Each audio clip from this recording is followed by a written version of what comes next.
Donna Hirschfelt has been working with UC and the grape industry. We were just discussing it for nearly 30 years, did you say, Donna? Yep.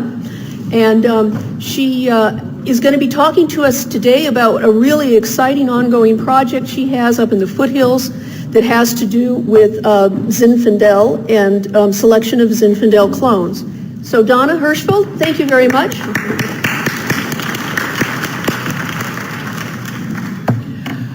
Okay, as Deborah said, she talked to me, a year ago as we were planning this to talk about Zinfandel clones, and I had a great normal UC nerdy title for my talk, which was, Evaluation of Sierra Foothill Zinfandel Selections. Now, she changed it just in the last week into this California Foothills Zinfandel territory. So it's got that nice Western gold rush sort of twang to it. So obliging her, I went ahead and put some pictures of some old people on here. And I'm going to get back to that. And see if you know who those people are, because I think they all have significant roles in the Sierra Foothills with Zinfandel. And it's very interesting hearing Scott's talk right before mine, because you hear a lot of the same names, a lot of the same players that you're going to hear as we talk about the Sierra Foothills. For those of you that might not know where the Sierra Foothills are, they are, of course, at the base of the Sierras. You can see in the yellow right here. I think this is roughly where Davis is, but I'm not positive. I'm geographically challenged unless I'm in a vineyard. So this would be sort of the range of where the vineyards are in the foothills. It covers Amador, El Dorado, Calaveras, Nevada, Placer, Tuolumne, and Mariposa counties, with by far the greatest acreage in Amador. These are in District 10 in the Wine Grape Crush report, and I went and looked at each county's agriculture reports to try to get a handle on the acreage. And as a clue to anybody who ever uses those things, they're really sort of a lot of guessing and picking numbers. And this one, it's interesting, 500, it's exactly 500. It was 500, even though stuff was planted in previous years. So sometimes I would say take these with a grain of salt. But, what does that say about UC? I'll leave that there. But anyway, so as you can see, there's not very many acres that we're talking about. And I think in Amador, and I would guess that it probably applies to the rest of the foothills as well, that it's about 2/3 red grapes and about 85% Zinfandel. So we probably have 2,300 acres of Zinfandel that we're talking about in the foothills. I did this deliberately, and for Frank Alviso over there that says, please don't show any of those slides where you say, I'm sure you can't read this in the back. This is supposed to be a little bit tongue-in-cheek, my Sierra Foothill grape history. So it goes something like this. California history, gold rush, East Coast Italians, Serbians, farming, lodging, feeding, entertaining, staple income, poor country families, strong local ties, cattle, sheep, fruit trees, divergence, families, gardens, rocket scientists, Daryl Cordy, Deaver Zin, White Zin, Sauvignon Blancs, plant grapes, cheap land, anything can be dry farm, plant 10 acres, Sangiovese, whoops, Syrah, Uhard, and then it gets back to Zinfandel. Now what I mean by that, in a slower pace, would be that the history is related to the California gold rush. People obviously moved to these areas to find gold. Among these people, there were many people from the East Coast. There were people from Virginia who saw the Shenandoah Valley, which is neither a valley nor looks very much like Shenandoah in Virginia, but they called it the Shenandoah Valley. There were also a lot of Italians and Serbians as well.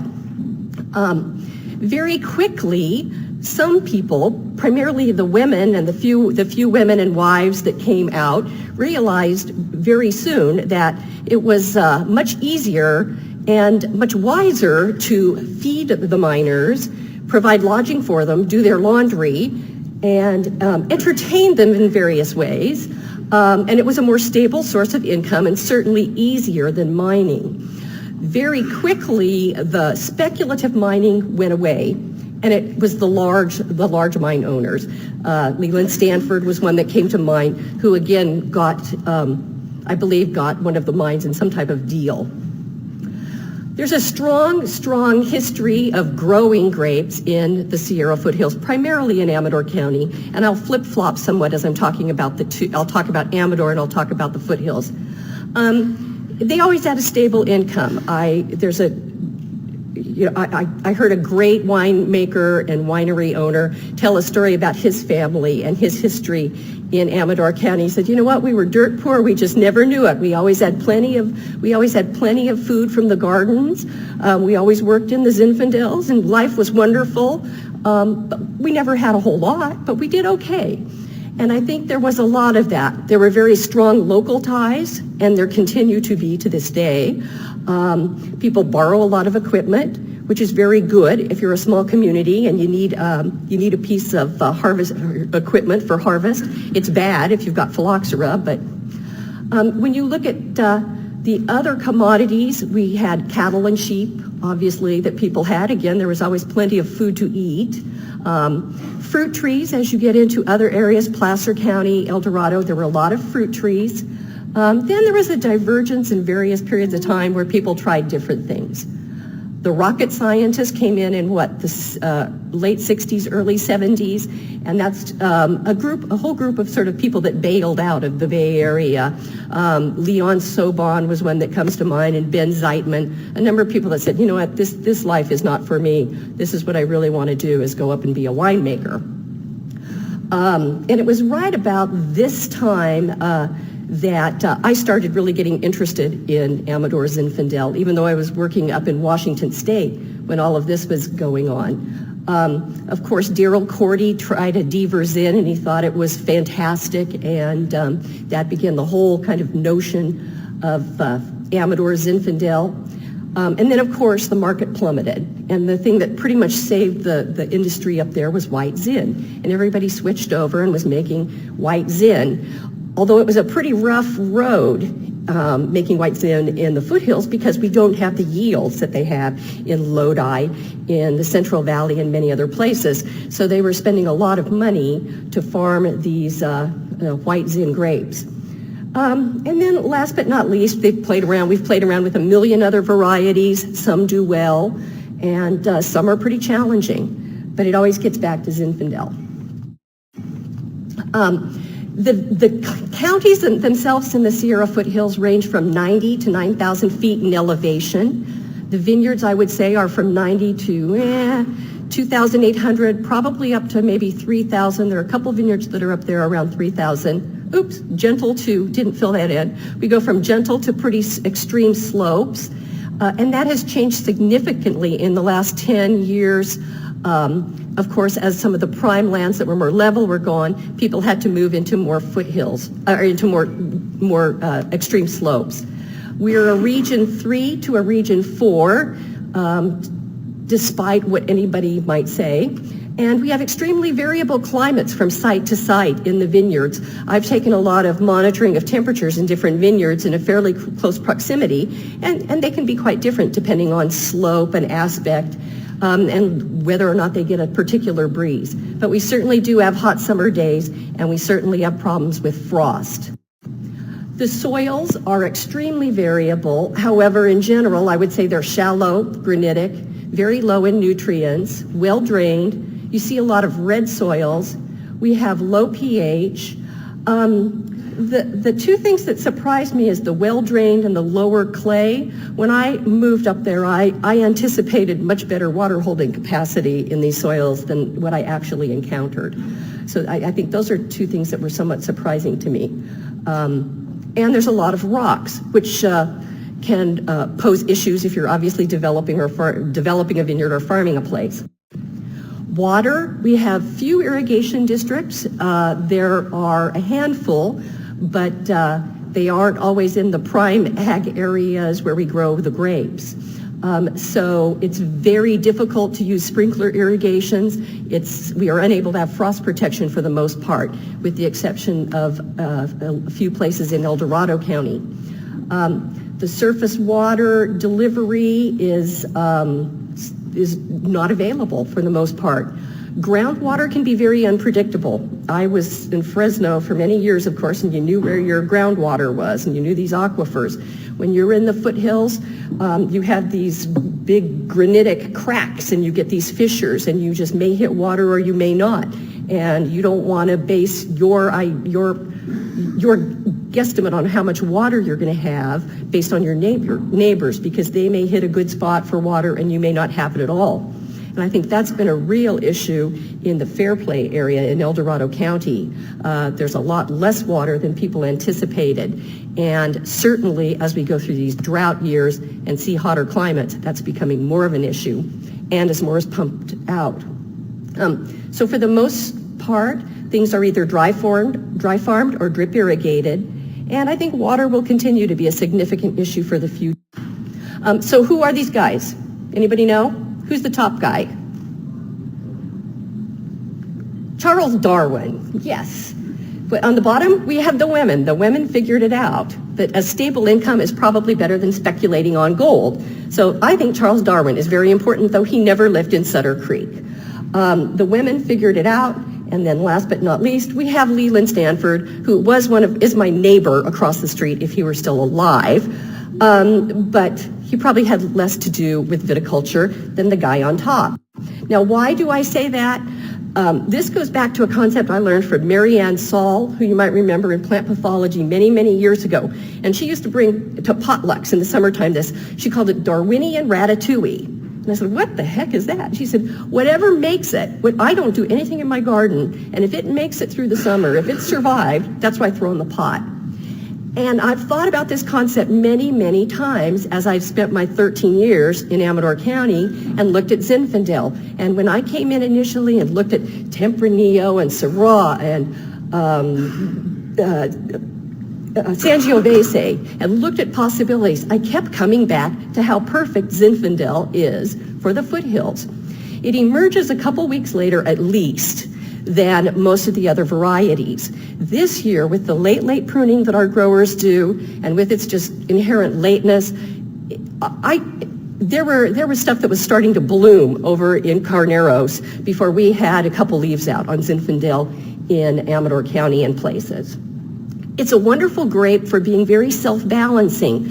And people that work in viticulture regularly kind of know what I mean about this. Some vines are really good on sort of adjusting their crop the way that they need to suit their capacity. Zinfandel will do that. If you leave a lot of clusters on it, it'll have smaller berries. If there are fewer clusters on it, they'll have bigger berries.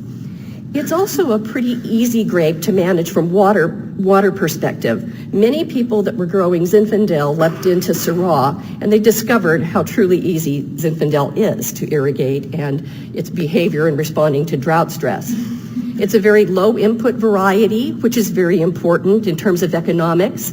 It's low input in terms of effort, in terms of monetary investment, and a number of other things. There's very little eutypa and canker. And it's fascinating when George Levitt has been up and looking at these vines, he can see places where wounds were initially infected, but then they're healed over. He says that they just sort of walls off the eutypa infection and the bot canker.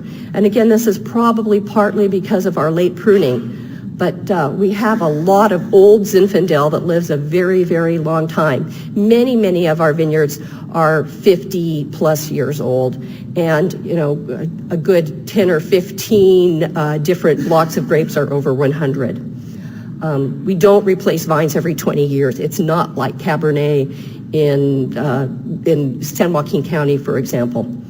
It can take a hit. Zinfandel vines are pretty tough. They can have a bad year of abuse with spider mites or something, and they don't seem to really respond terribly for too many years. In general, the grapes the Zinfandels are head trained, spur pruned, but that's not always true. We do see some trellising, some bilateral cordons. I would say that usually if they're trellised, it would be sort of a modified California sprawl. We don't see VSP. I don't like VSP with Zinfandel. I'm anxious to look at some this summer in El Dorado County, but I'm quite nervous about sunburn if you see too much exposure. And as I said, many of the vineyards are over 50 years old. Phylloxera is prevalent, and we can find it in many vineyards. However, it takes a long time for Zinfandel on its own root to succumb to phylloxera. It's more like a 10, 15 year, like the pace you would see with vines in the San Joaquin Valley, rather than the North Coast quick collapse of vines. Because of this training system, we certainly don't advise it on a lot of other varieties. But in Zinfandel, it works because of this self-balancing. They seem to manage their capacity well, and they do their own canopy management. If you go in and you do some crown suckering, clean out the heads of those vines, they're pretty good at getting the adequate light exposure, and yet not burning the fruit. So it works quite. It's easy to grow grapes organically in the foothills. Back about 10 years ago, I believe that 50% of the acreage in Amador County was organic, and it dropped a bit back before we had some spider mite products. It dropped, and then it's going right back up. But we have a significant number of acres that are organic, and we have over 20 years experience at doing this. And again, we've got Frank Alviso over there, and I know probably 20 years ago he was dropping beneficials from airplanes, and Lee Sobon was doing this. We did a lot of beneficial releases, and we're not sure if they really did the trick at the time, but they seem to be there. Most of our insect problems are under control. We have to work on spider mites sometimes, but it appears that most often is related to use of sulfur. So a lot of people have shifted away from sulfur and are using some of the potassium bicarbonate materials instead. Cover crops are used in virtually all the vineyards. Sometimes they're low input, sometimes they're just seeded every maybe 10 years and whatever grows, grows. Sometimes they're cultivated in and sometimes not. Again, depending on whether or not it's a dry farmed vineyard or if it's drip irrigated. Sheep, I just think it's so funny when people ask me about this great new thing about using sheep for control of weeds. And of course, that's something that's been going on in Amador forever. I always thought that the fences were there to keep the deer out and the sheep in, and that's just what you know. There are challenges that we see with Zinfandel. Spider mites are certainly a problem. Bunch rot can be a problem in some years more than others. Powdery mildew, I would say it's a moderate type problem. Considering how little most people wind up having to treat, it's probably not that bad.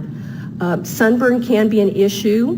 Phylloxera, as I mentioned. And I mentioned the deer just because we sort of take it for granted in the foothills, but a lot of other places don't realize that you have to have fencing up, you have to have gates. So that's an additional cost to your investment, though the land prices might be lower. You got to get a fence around that thing, or you're not going to have anything out there.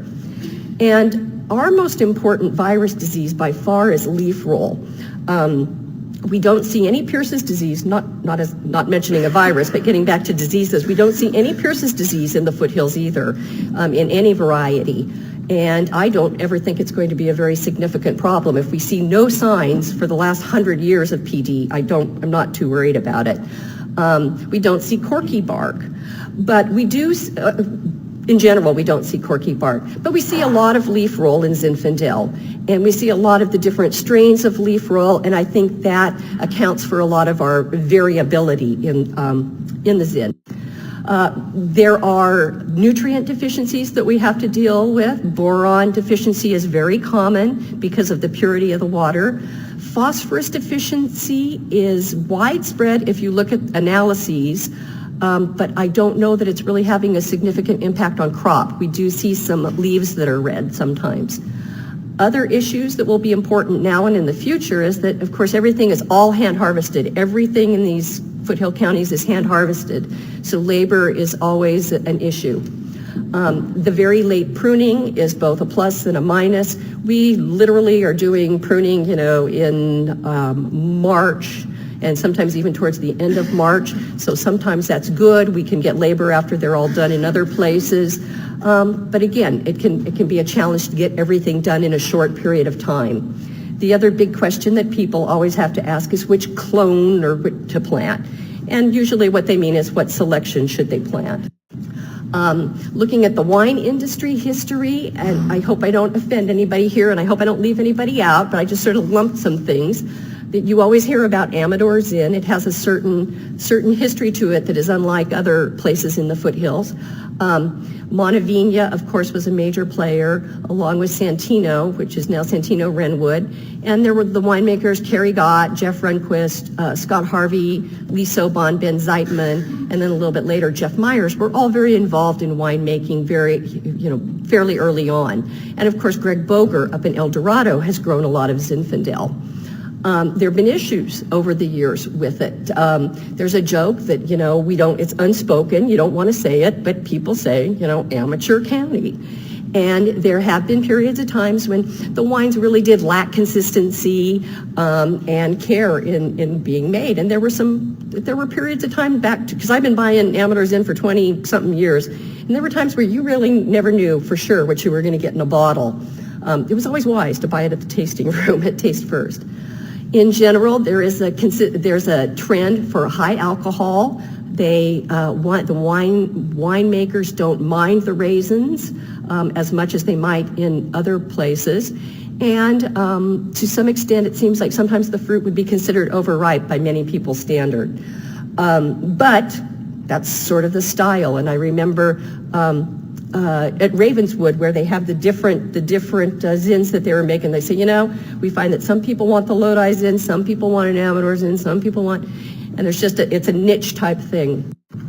The trends have changed, I think, in the last, certainly in the last 10 years, but it's more and more, getting more and more exciting even in the last 5 to 8 years. We have a lot of new winemakers, consultants that are working in the foothills. The growers are getting better and better. The dip in the market, I think, in the long run will that we had a few years ago will help us, because growers recognized that they couldn't sell really crummy fruit. They might consistently, get away with it back 20 years ago, or the newbies coming in, I can sell anything. But now they realize there really has to be an emphasis on wine grape quality. There is a recognition of the role of marketing in that we really are in a very close proximity to a very large market in Sacramento. And, for people to drive an hour on a Saturday afternoon, that the tasting rooms can play a pretty significant role in the economy.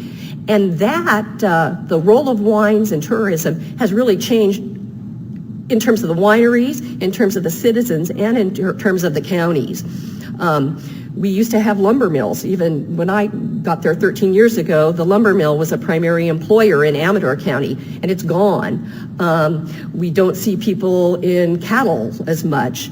They can't graze up in the national forests. So what do you do with these foothill lands if you don't graze cows on them? You're not going to be able to grow walnut trees or deep-rooted good agronomic crops or something. So it always falls back to grapes or maybe olives.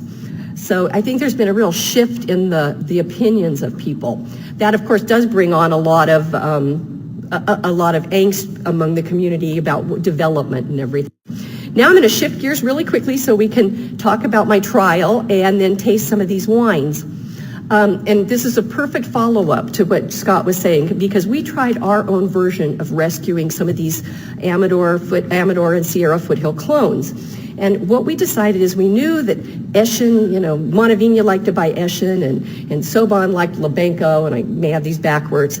And everybody had certain vineyards they liked to buy fruit from, and they were positive they were different. But is it really different? Because as the crow flies, they're a mile away from each other, but the slope is different, and the way it's managed is different. The irrigation is different, and these were all planted. These are all 100-year-old vineyards that were planted by these old Italians many, many years ago. And my premise is that it's very likely that people got wood from their neighbors rather than bringing it from Italy. Most of the Italians in our area are not the Italian Swiss. They're from Tuscany. I don't know if that makes a difference in the Zinfandel that we have. But we saw these little differences, and I said, really, this is a very relatively simple thing to look at. Let's grow them all in one place, grow them the same way, and see if they respond.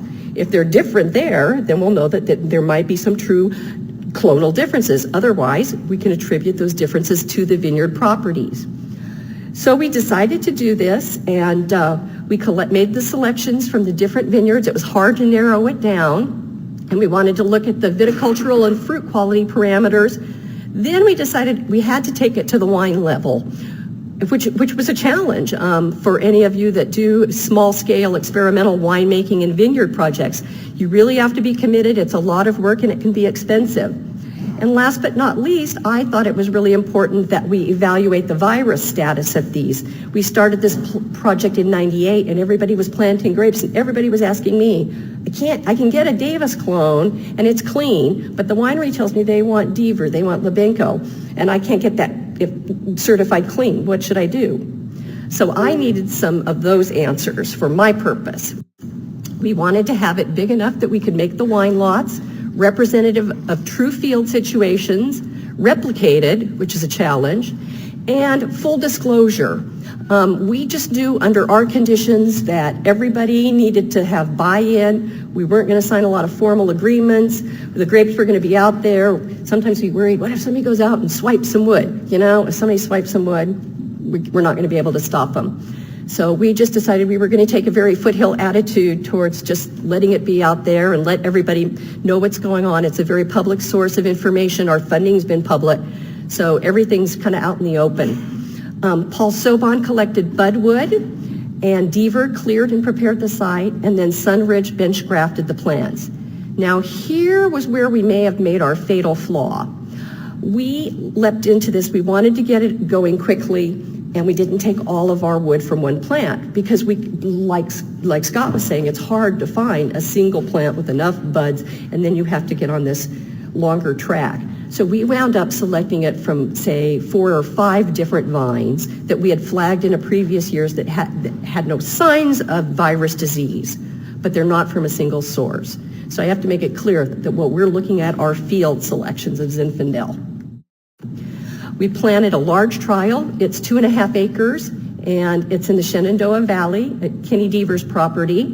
It's on St. George rootstock. We planted dormant bench grafts, 9 by 9. They're head trained, spur pruned, and we have them line sprinkler irrigated because that's what Kenny has. And we water them when we need to, and I need to water them more than Kenny thinks, but we got them watered in the early years. I think when I'm dead and gone, they're not going to get watered anymore. They will be dry farmed. We selected the following different vineyards: Del Porto, Deaver, Eschen, Lebenko, Steiner, Upton. Those are all from the Shenandoah Valley area of Amador County. Eschen is actually kind of over one hill, but it's not too far away. Aparicio is also from Amador County, but it's a little bit more removed than the Shenandoah Valley. So perhaps his family may have brought in the plants from a different place. We also looked at Higgins, which is an extinct vineyard now, but the wood is from Fairplay. And then Ghirardelli, which is a vineyard which is, it was on its way out to phylloxera at the time. There's a little bit left of these vines in Calaveras County. And then just for the heck of it, we put in Primitivo 3 because we were curious. Now, this is what the plot map would look like on a piece of paper, and you can see it's sort of a funky layout, but it is replicated. You see 1, 2, 3, big, many replications. Each square represents 32 vines, so that's a big plot. So each one of these is, for example, here we got a Deaver. So you got a Deaver here, a Deaver, Deaver, all the way across this vineyard, going over the slopes and in different soil types. So this is what it looks like actually out in the field. Here's the big vineyard that we have them planted in, and each of these would be a plot. Say, here's a plot right here, 4 by 8, and here's 4 by 8. When we collect data, I would collect the viticultural data from 4 vines in the very middle, because that was an adequate sample. But then when we wanted to make wine, then we lump the different plots together. So it's nice to have a big plot like that and to have the commitment from a grower to do something. We primarily trained and pruned the vines, the UC Cooperative Extension people, myself and my assistants. We collected data beginning in 2000. We try to do a balanced pruning on them, which may not be very much when you've got head-trained Zinfandel that are just a couple years old. That means, do we leave on 1 spur or 2? But generally, we balance pruned them up until 2005 now we're having to make some decisions about things like crop thinning and how to manage them. We had to thin the crop in the young years, of course, because it would have damaged the vines had we left all the crop on. Pretty standard management for the foothills, minimum irrigation, low pesticide use, and the weeds are sometimes managed and primarily by cultivation and then an in-row herbicide. And I would have to say that these are stressed vines and fairly low vigor. We collected information on vine vigor through pruning weights, cluster number, cluster weight, yield per vine, berry weight, and berry samples. And then we made wine in 2002, 2004, and 2005 so far. We want to continue this plot. We'll be making wine again this year. So we're going to do some skips, skip some years and then make some wines, skip some years and make some wines. Some of these years, 2005 was such a funky year, I almost wish we had skipped that year, but when you've got the plans going to do it, you kind of have to go for it. I'm going to present to you a little bit of data from 04 and 05, and then we're going to taste the 2004, which will be a little bit confusing, but I think it shows the trends better, and I wanted you to taste a little bit older wine because, again, 2005 was a very hot year. The grapes got ripe very early, pretty atypical, and I didn't think you needed to taste a 17.0 Primitivo. So that's why we're going to do the 04s today. I've been very careful. We talk about research and getting funding for research. One of the challenges we face in research is when do you get the data out and when do you tell people what is fact? And it's really hard when you're doing this on long-term projects and when you're establishing these vineyards. Because if you would look at data from year 4 or year 5, it may not really be what's going to happen in that vineyard ultimately, but you probably are seeing responses due to crop load, young vines, and adjustment.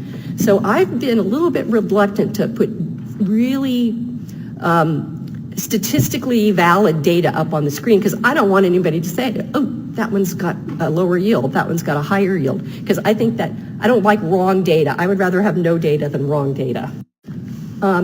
So when we would harvest these plots, we picked the treatments, we picked them separately and then combined the reps. And it was, in 2004, it was harvested on September 10th. So what you can see here is we would divvy them up. We had it all color-coded so it was nice and simple. You know, we'd pick all the Aparicios and they went in one bin, and the Del Porto and the Deaver and so forth. It was interesting because this was sort of a mobile graph that you could see. You could kind of get a sense of yield because you go through a certain number of plots, you'd look and you see some were more heaped up and whatever. I thought it was kind of neat. They were lightly crushed and stemmed the next day, and they were run through a cooler when this was done. They certainly weren't cold soaked, but we did run them through a chiller, and so we got them cold initially. The SO2 was added, and then pasture red yeast was added the next day. We fermented in macro bins and punched them down a couple times a day and monitored temperature and bricks. And this is a really good system for small-scale winemaking. If you want to do it experimentally, I mean, there are drawbacks to any experimental small lot wines, but this was nice because you could pick a certain amount, you could pick into the bins, then you can ferment in the bins, and it gives you just about the right amount for a barrel. So you've got a lot of nice units that you can work with. We pressed the wines on October, that's not right. Oh, let me think. Oh yeah, no, I don't think that's right. I think that's from 2005, I'm sorry. They were pressed after, it should be, it was around September 20, it was about 14 days. And then they were inoculated with Christian Hansen malolactic, and we put them in really neutral French oak. We got used oak, and we used it for a couple of years. We don't want oak imparted into these. It was simply the best way we thought to store the wines and hold them and continue the malolactic fermentation. We blended 2 barrels for topping the wines, and we racked them 3 times. We did SO2, but no other additions. We really wanted these to just be reflecting the fruit that we harvested and not other things. Now here's another one of those tables for you, Art, that's, you may not be able to see all this, and that's partly because you don't need to. What I want you to really pay attention to is just the things in red. All these numbers, the important thing you want to take home is no difference in clusters per vine, and this is though even, we pruned them, we pruned them a little bit, we pruned them to capacity and what we thought we could handle. Even with those the clusters not being very different, look at the yield on Primitivo. It was 11.2 pounds per vine versus down here on Higgins, I don't know what happened, but it was at 22. And it tends to be this way. It tends to be more vigorous, tends to have more clusters. You look at the cluster weight on Primitivo, and it's significantly smaller. The berry weight significantly smaller. The rest of them are sort of in the middle, not really big differences. Ghirardelli is sometimes intriguing to me. I can't quite figure out if it's different or not yet. The data flip-flops a little bit from year to year, I think, until we get these vines completely balanced and mature. The only thing you need to pay attention here, because again, this is 2005, we're going to taste 04s. But again, Brix is very high on Primitivo. It really jumps up the last couple weeks before we harvest. You have to really be on top of it. The acid shoots up quickly and the acid drops much faster than the rest of our selections. But look, the only things that were really different were the acids, and the biggest difference is between 96 and 1, so that's not much. pH is no difference. Brix is the only thing that we saw very different. What I would say, based on what we've seen so far, and that I'm comfortable with my somewhat 90% level of probabilities, it would be that Primitivo has the lowest yield, smallest cluster, the smallest berry. The Amador Zins, the Lebenko, Eschen, that whole group I showed you, plus the Ghirardelli are intermediate, and the Higgins has the highest yield, the largest cluster, and an intermediate berry. Primitivo had the highest vigor.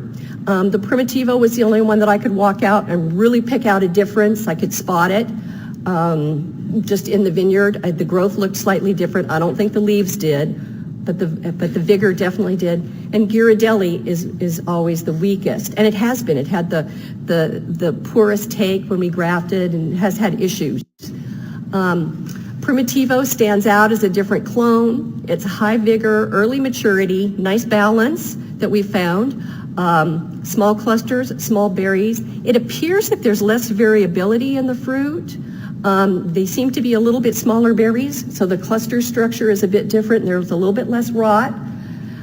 I thought that in 2005, it was a little bit more droughty than some of the other varieties, but that's probably because it just seemed to mature more rapidly. I think it was just closer to senescence and pooping out on us.